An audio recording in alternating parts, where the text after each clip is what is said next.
ናስኪ አንተ? እኔ ነው? አዎ አንተን ነው። እና እዚህ ጋር ማን አለ? የኔ ስም ሰን ነው እንጂ አንተ አይደለማ። እሺ መምጣት ትችላለህ?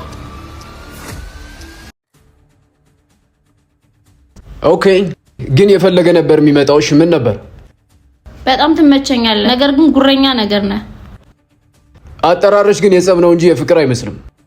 ፍቅርን ጓ ብሎ መግለጽ ካንተ ነው የተማርኩት። የዘራውትን እያጨርኩ ነው። እኔ እንደሌሎች ሴቶች አይደለሁም። ግን ስለ ፍቅር እያወራሽ ከሆነ ሴት ስትሆኝ እናውራ።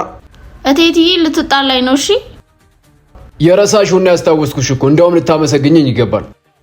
ስማሰን እኔ ሴትነቴን ጠልቼው ሳይሆን ወንዶች ሴትነቴን እንደ ድክመት እንዲጠቀሙበት ስለማልፈልግ ነው። አንተም ሁሌ ለወንዶች ነው የምታግዘው። ኖ ሊመስል ይችላል እንጂ እንደዛ አይደለም። የኔ ሐሳብ ወንድም ወንድ መሆን አለበት፣ ሴቷም ሴት መሆን አለባት ነው እንጂ ለወንዶቹ እያገዝኩ አይደለም። ተው እባክህ ሙድ አትያዝ። አንተ ለሴት ልጅ ክብር የለህም። ወንዱን በወንድነቷ አከብረዋለሁ፣ ሴቷንም በሴትነቷ አከብራታለሁ። ሴቱን አንድ ወንድ የሚያደርጋትን እንደምን ላክብራት? እኛንም ግራ አታጋቡና። የጠራሽበት መንገድ ትርጉም ስለማይሰጥ በራሴ መንገድ ትርጉም አገኛለሁ።